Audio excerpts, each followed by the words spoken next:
द्वितीय स्कंदाला आपण सुरुवात करत आहोत. द्वितीय स्कंदामध्ये महाभारतातला भाग आलेला आहे. देवी मातेनं प्रत्येक आणि कसं कसं सहकार्य केलं याचा श्रीमद देवी भागवत कथा म्हणजे महाभारत, भागवत आणि शिवपुराण यांचं एकत्रीकरण या ठिकाणी आलेलं आहे. इतर ग्रंथामध्ये शॉर्ट मध्ये सांगितलेलं आहे, देवी भागवतामध्ये मुळापासून सांगितलेलं आहे. तर शिवपुराणाची आपण कथा पाहिली, हे भागवतामध्ये नाही शिवपुराणामध्ये सांगितलेले नाही, देवी भागवतामध्ये मुळापासून सांगितलं. तसं या ठिकाणी महाभारतातलं या ठिकाणी विशेष पात्र या ठिकाणी सांगितलेलं आहे. पहिल्या ठिकाणी दुसऱ्या स्कंदामध्ये पहिल्यांदा विचारलं की व्यासांचा जन्म कसा झाला.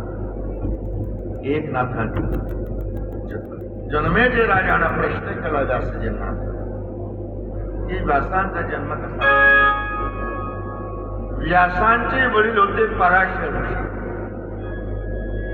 आणि पराशर ऋषी एकदा तीर्थयात्रेला निघाले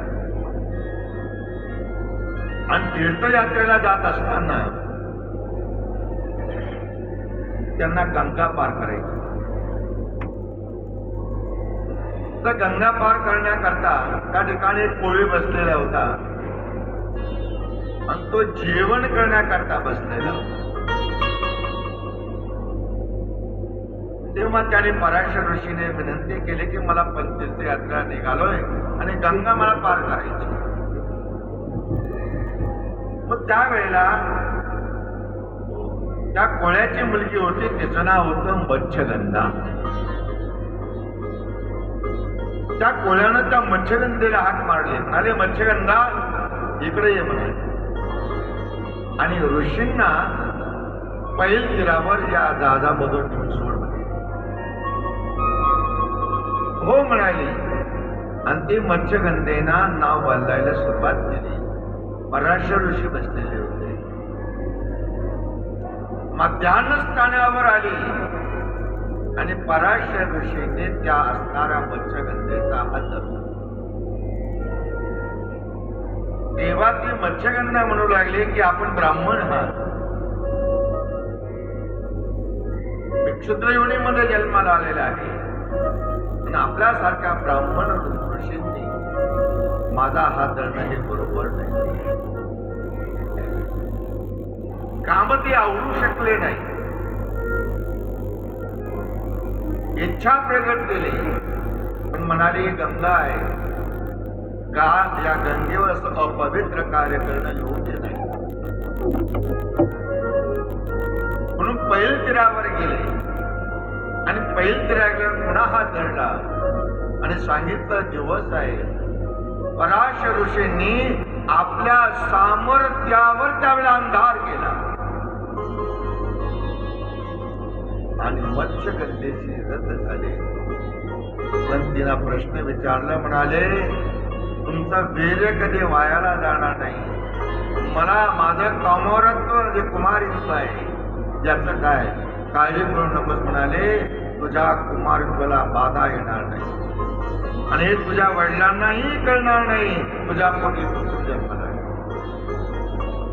तुझ्या पोटी येणारा पुत्र हा विद्वान असेल, एका वेदाचे 4 भाग करेल, असा तर पुराण लिहिल. म्हणाले एवढा विद्वान. आणि काही काळ गेला आणि असणाऱ्या त्या मत्स्यगंधेच्या पोटी एका मुलानं जन्म घेतला. तेच व्यास महाराज आहे. ते व्यास महाराज ही कथा सांगतात आपल्याला जन्मेजय राजा.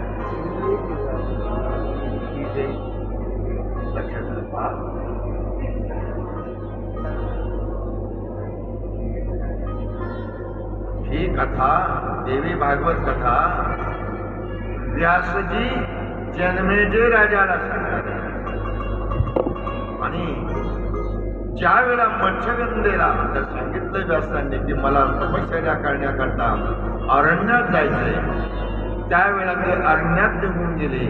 पण आईला सांगितलं, आई ज्या वेळेला तू माझं ध्यान करशील त्यावेळेला मी तुझ्या समोर प्रगट. एवढं वचन दिलं. केव्हाही संकटात असो केव्हा असो तू माझं ध्यान केलं की मी तुझ्या समोर उभा राहील. आणि व्यासजी त्या ठिकाणाहून त्याप्रमाणे व्यासीचा जन्म झाला. तर थोडं शॉर्टकट मध्ये दुसरा सांगितला जन्म. हो, भीष्माचार्यांचा जन्म कसा झाला. एकदा काय झालं, उपरीचर वसू हे स्वर्गात राहणारे देव आहे आणि पृथ्वी लोकावरती फिरण्याकरता आले. अरण्यामध्ये फिरायला गेले. त्यांना खूप भूक लागली. मग वशिष्ठ ऋषीचा आश्रम होता, त्या आश्रमामध्ये गेले आणि सांगितलं. वशिष्ठ ऋषींची पत्नी अनुसया त्या ठिकाणी होती. म्हणाले, मां बहुत भूक लगी है. जा म्हणाले, स्नान करून या म्हणाले तुम्ही, मी तो स्वयंपाक तयार करतो. आणि म्हणाले, मां आम्ही स्नान करून आलेलो आहे. म्हणजे बसा म्हणाले पत्नीला. मग तिला बसवलं आणि अरुण वशिष्ठ ऋषीकडे एक गाय होती. त्या गायीचं नाव होतं नंदिनी. ती कामधेनू होती. ते का लगेच त्या ठिकाणी स्वयंपाक तयार झाला, त्यांना वाढला आणि वाढल्यानंतर प्रश्न असा झाला की त्या सर्व अष्टवधूंना प्रश्न पडला की हिना आपल्याला इतक्या लवकर कसं काय हा स्वयंपाक आणून दिला. विचारलं त्याने. म्हणाले, माझ्याकडनं तिने कामधेनू गाय आहे, त्या गायीचं मला ते कामधेनू आहे, पाहिजे ते मला त्या ठिकाणी मिळतं. मग त्याच्यातल्या एका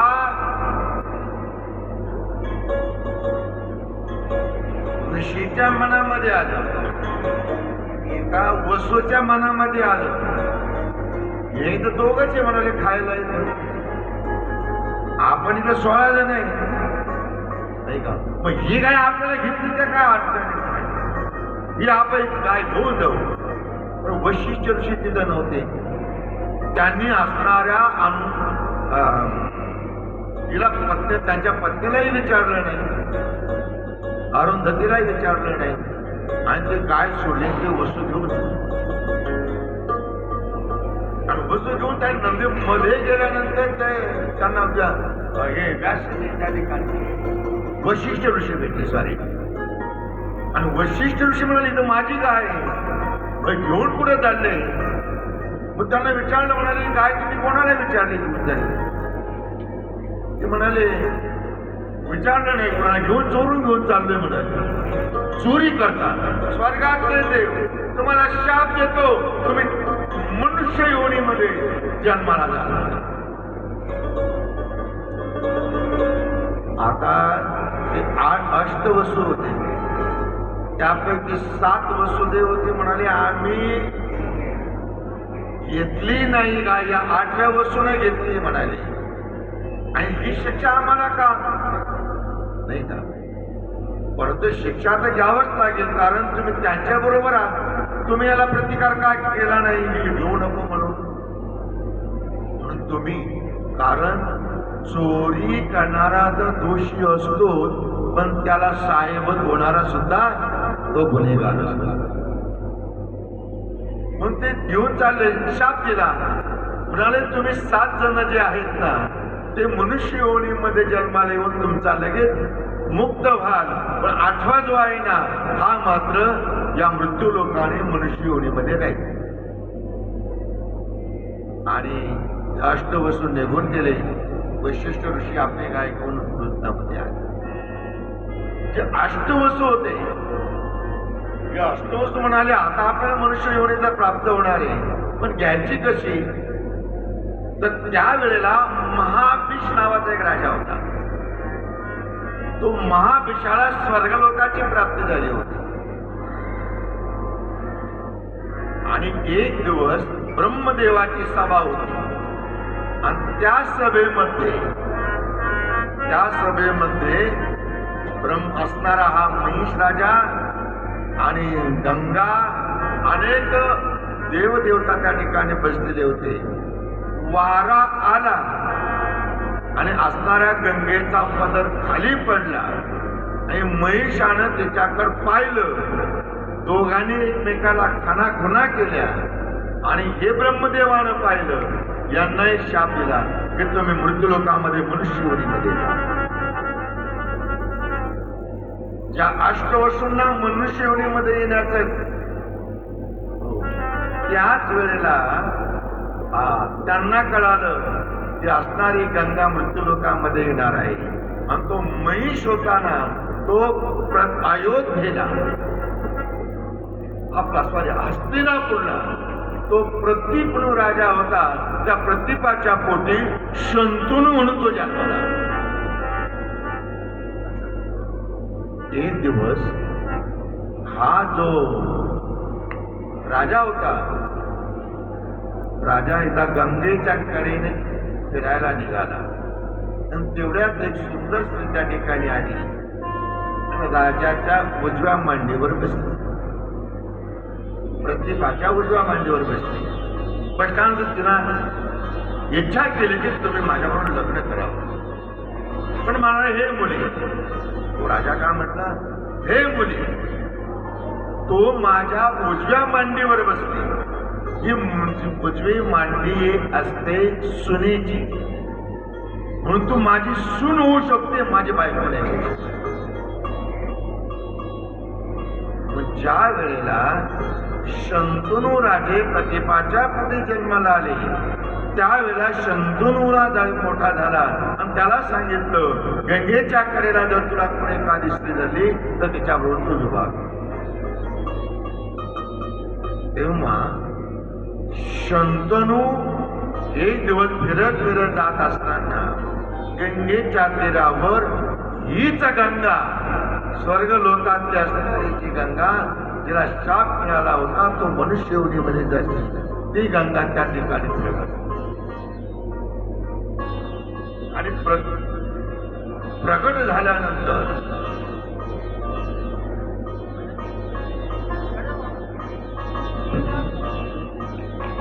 गोपाल कृष्ण भगवान की असणारी गंगा त्या ठिकाणी प्रगट झाली, स्त्रीच्या रूपामध्ये प्रगट झाली आणि शंतू राजानं ती पाहिली आणि पाहिल्यानंतर शंतू राजानं विनंती केली. शंतनू राजे म्हणाले, हे मुली, तू माझ्याबरोबर लग्न करशील का? म्हणाले, तुमच्याबरोबर मी लग्न करेन, पण एक अट आहे. म्हणाले, कोणती अट आहे? की माझ्या मनाच्या विरुद्ध कोणतीही क्रिया घडली ते मी तुमचा त्याग करणार आणि मी स्वर्ग लोकामध्ये निघून जाणार. माझ्या मनाच्या विरुद्ध कोणतीही क्रिया घडायला.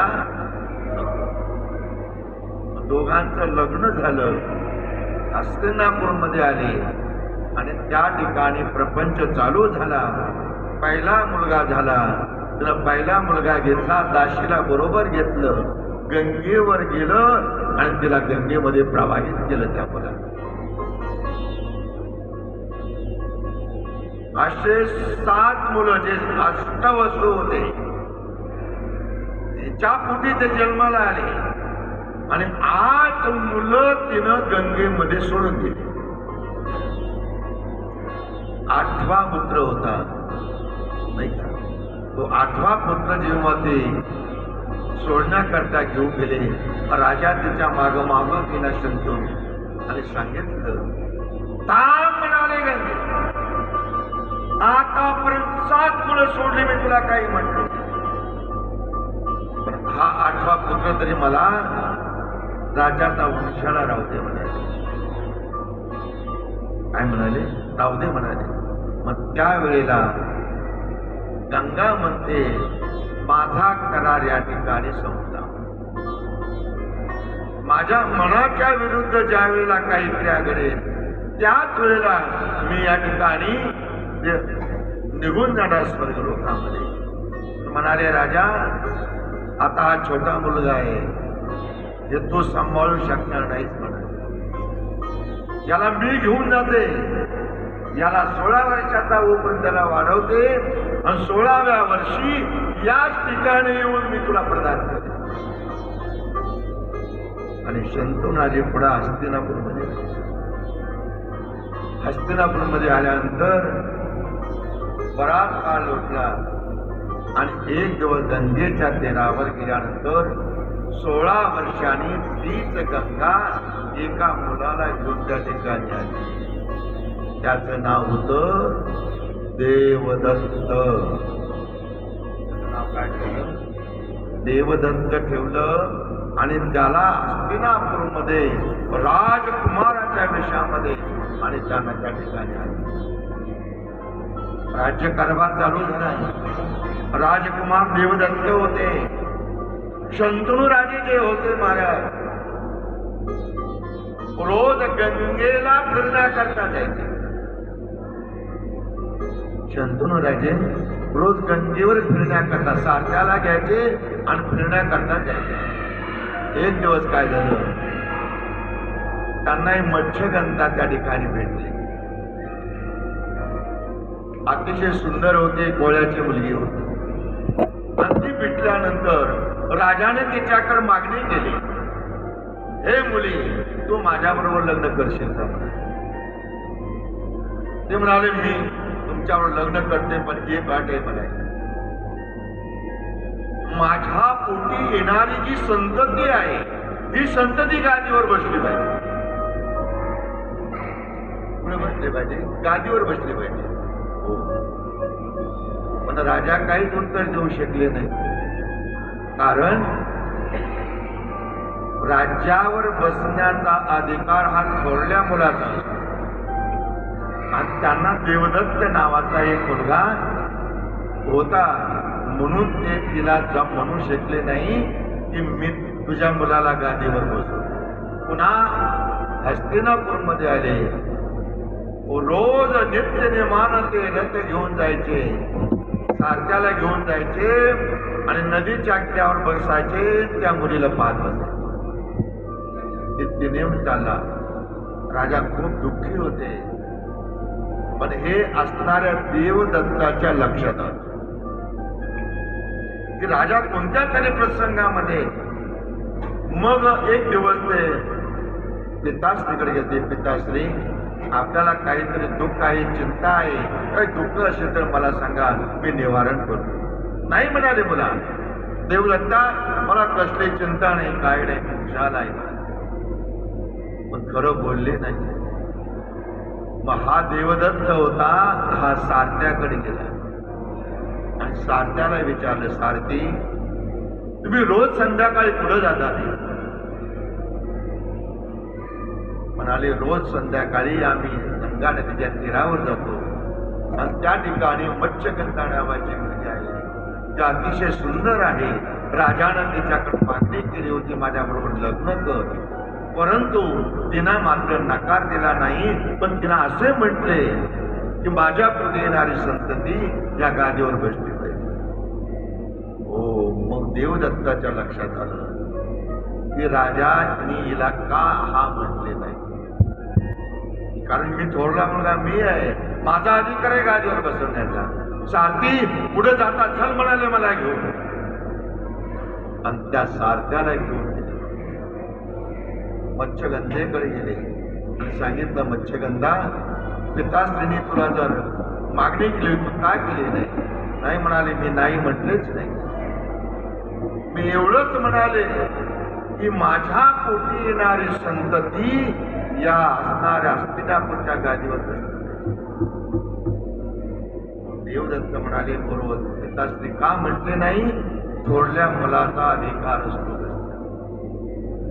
म्हणते, मत्स्यगंधा, मी आज तुझ्या समोर प्रतिज्ञा करतो की मी आज, पण असं वाटलं, हिला वाटू नये की उद्या भीष्माचार्य लग्न करतील, यांच्या पोटी पुत्र संतती जन्माला येईल आणि मग हे गादीवर बसतील. त्यावेळेला मत्स्यगंधे समोर प्रतिज्ञा केली देवदत्तानं की हे मत्स्यगंधे, अरे मी आजन्म ब्रह्मचर्य व्रत करील, आजन्म ब्रह्मचर्य व्रत करील, राज्य कारभारावर कधी बसणार नाही, तुझीच मुलं या गादीवर बसतील अशी मी आज प्रतिज्ञा करतो. म्हणून भीष्मा असणाऱ्या देवदत्तासारखी प्रतिज्ञा नाही. आणि त्यावेळेला आकाशातून फुलवृष्टी झाली आणि वृष्टी झाली आणि त्यांचं नाव पडलं भीष्माचार्य. त्यांचं नाव भीष्माचार्य पडलं महाराज. नंतर मत्स्यगंधेचं आणि शंतनू राजाचं लग्न झालं.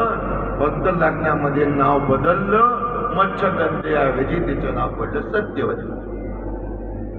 सत्यवतीचा आणि त्यांचा प्रपंच चालू झाला. भीष्माचार्यांना त्यावेळेला शंतनू राजाने भीष्माचार्यांना आशीर्वाद दिला की तुला इच्छा मरण प्राप्त होईल. म्हणून तर शरपंथीवर झोपल्यानंतरही उत्तरायण येऊस तर त्याने वाट पाहिली, कारण इच्छा मरण होत.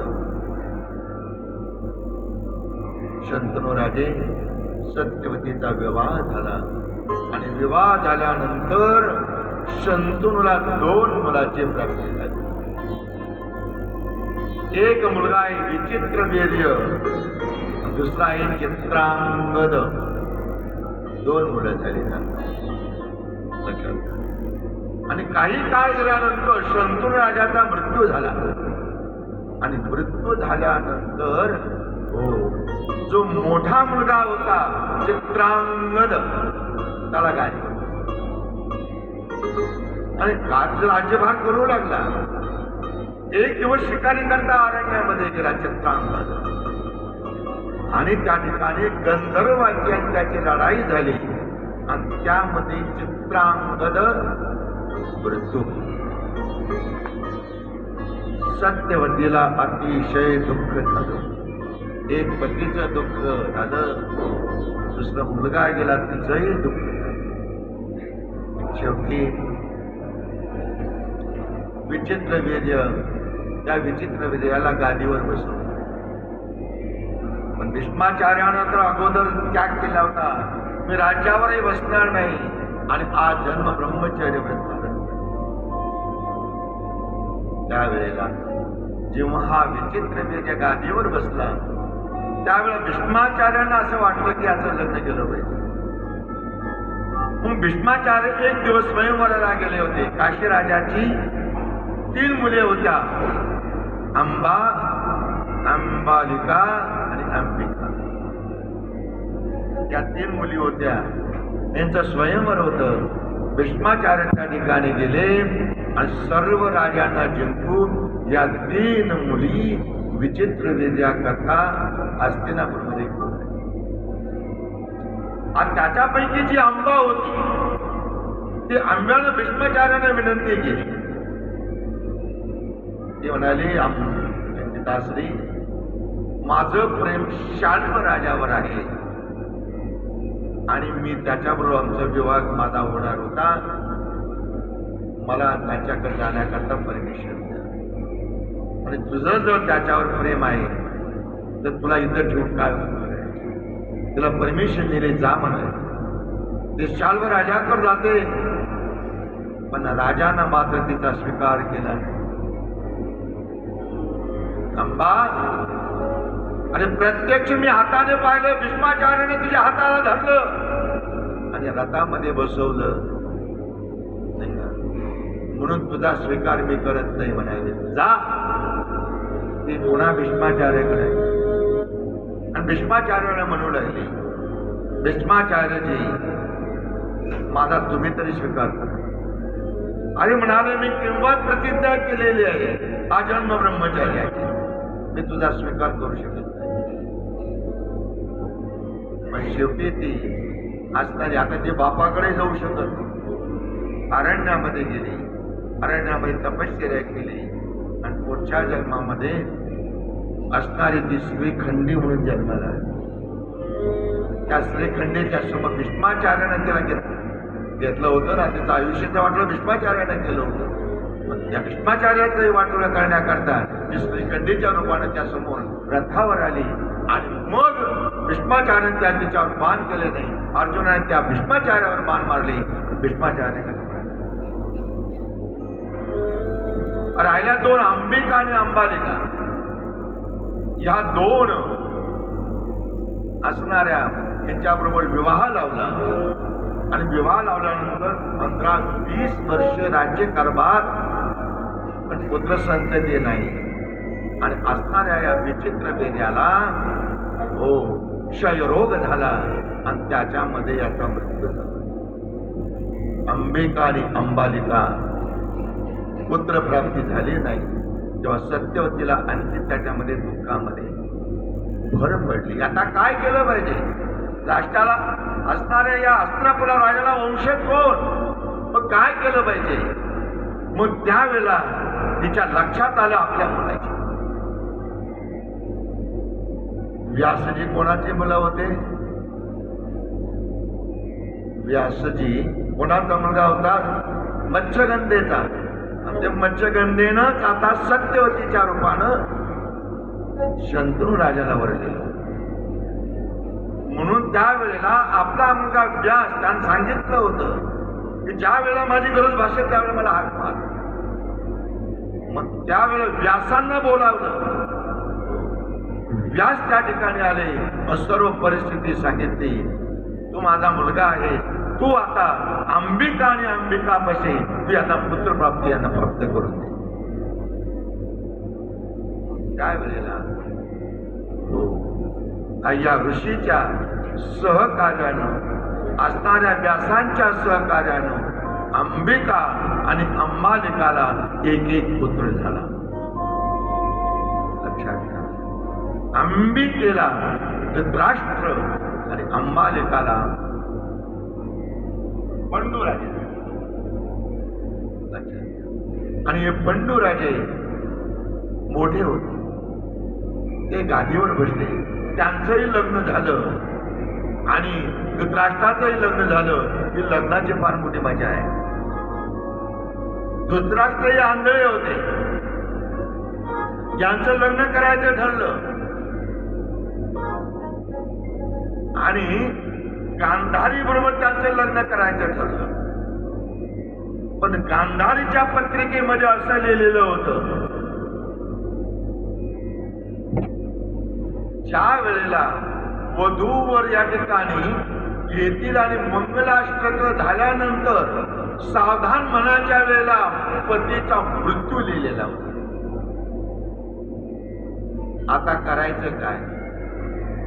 हे सर्व असणारे धृतराष्ट्राची मंडळी तिकडे गेली होती.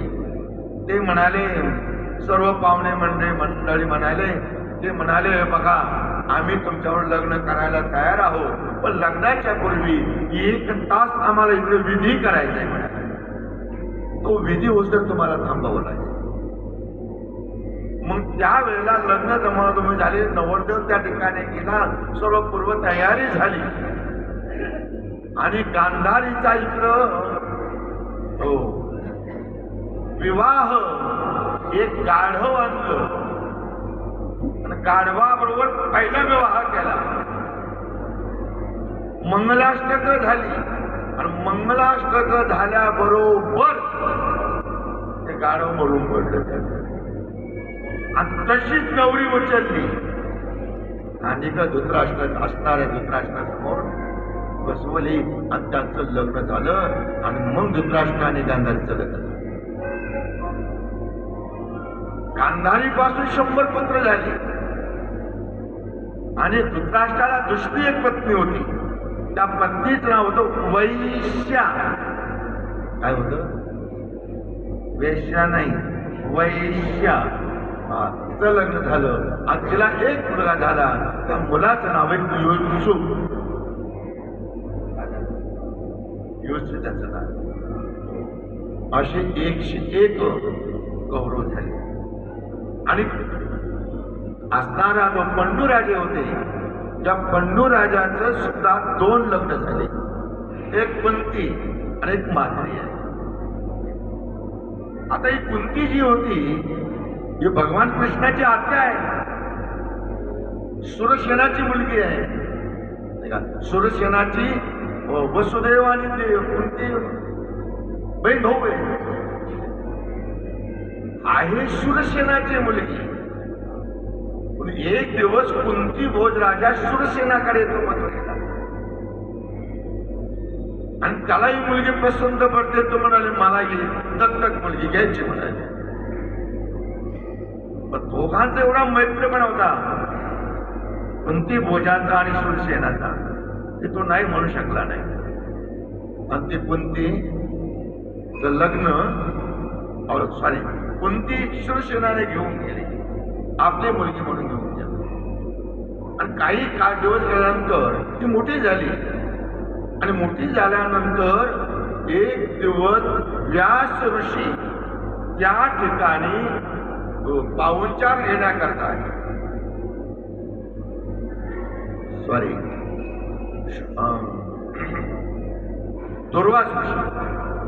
दुर्वास ऋषी पाहुणचार घेण्याकरता तिथं आले. 8 दिवस तिथं राहिले. या कुंतीनं दुर्वासांची एवढी सेवा केली त्या सेवेबद्दल त्याने 5 मंत्र 6 मंत्र त्या कुंतीला दिले आणि निघून गेले. आणि मंत्र दिल्यानंतर हिला शंका आली, या मंत्रानं पुढे खरं असतं काय म्हणाले. म्हणून त्या मंत्राची परीक्षा घेण्याकरता तिनं सूर्याचा मंत्र, सूर्योदय झालेला होता आणि सूर्याचा मंत्र जपला तिनं.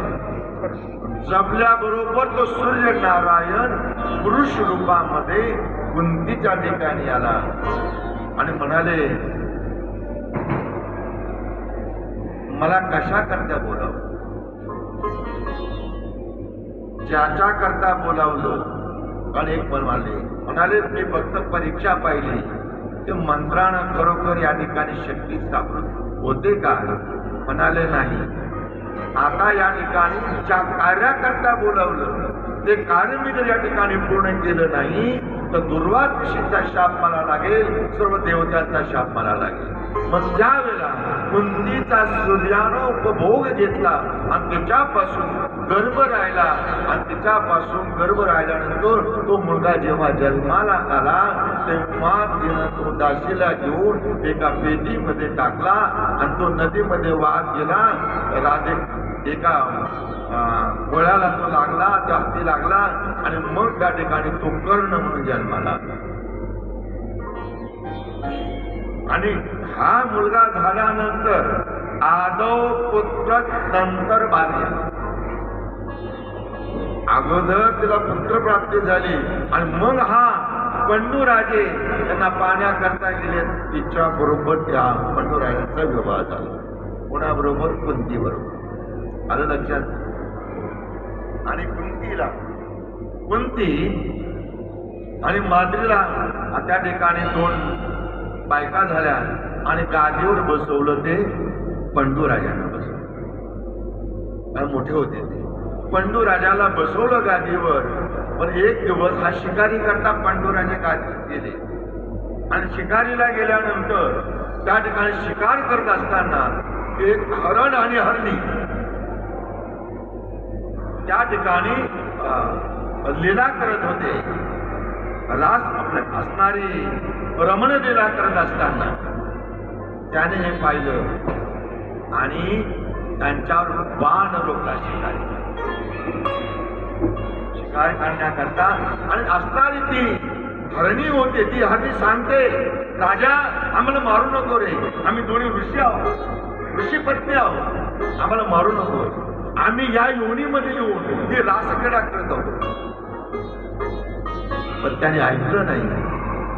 त्याने बाण सोडला आणि त्या हरणीचा पती होता तो हरण मारला गेला.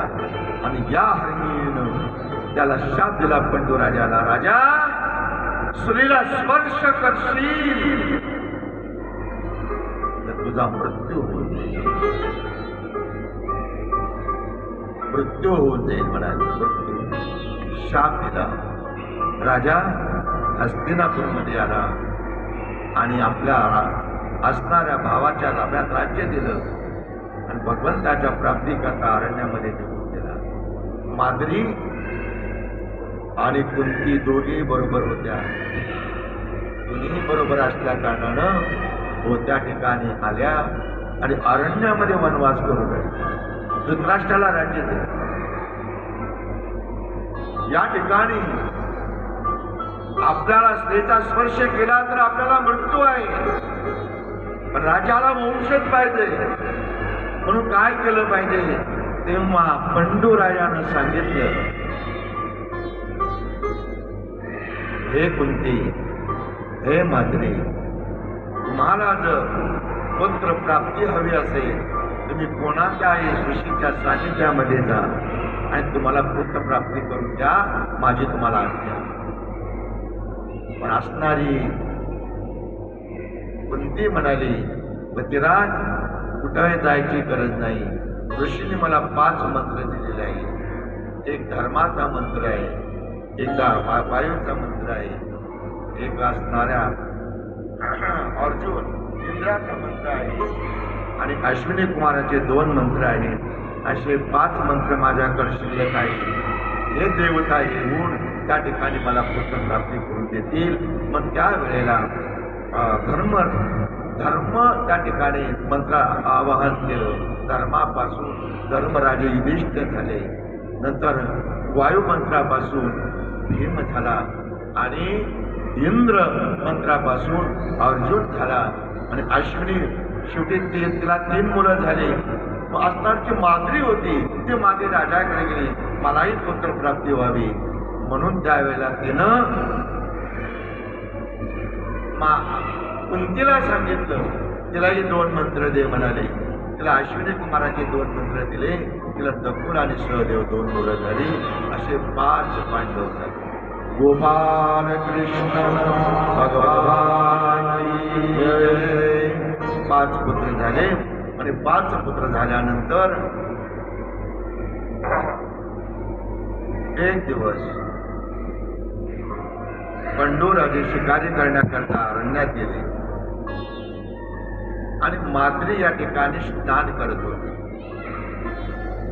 तेवढ्याच वेळामध्ये पंडू राजे त्या ठिकाणी आले आणि असणारे स्नान करत असलेल्या माद्रीला तिनं पाहिलं. माद्रीला पाहिलं या पंडू राजानं काम अनावर झाला आणि जाऊन त्याने आलिंगन दिलं. त्याच ठिकाणी पंडू राजाचा मृत्यू.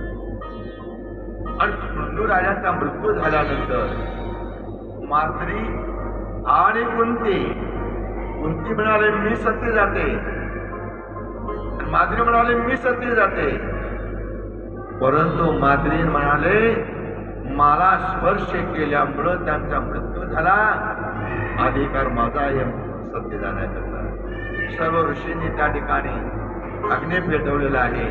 माद्री सती गेली आणि 5 मुलं घेऊन कुंती हस्तिनापूरमध्ये आली. त्यावेळेला हस्तिनापूरमध्ये तिला विरोध करण्यात आला. धृतराष्ट्र आणि भीष्माचार्याने विरोध केला. कुंती कोणाची मुलं घेऊन चालतात? आणि दोघांनाही माहिती होतं ते पत्नीला जर स्पर्श केला तर यांना मृत्यू होणार होता. मग याने जर स्पर्श केला नाही तर मुलं झाली कशी? तेव्हा आकाशवाणी झाली. आणि माझ्या शक्तीनं आकाशवाणी केली, धृतराष्ट्र, ही याचीच मुलं आहे, पंडूचीच मुलं आहे. यांचा स्वीकार केला. मग त्यांचा स्वीकार केला आणि राज्यकारभार चालू झाला. शेवटी 5 पांडव, 101 कौरव आणि वशिष्ठ ऋषीकडे शिक्षणाकरता गेले. आता त्यांना 15-20 वर्ष शिक्षण होऊ द्या त्यांचं.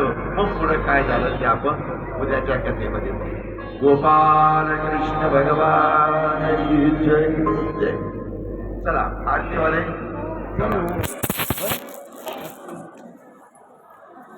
चला.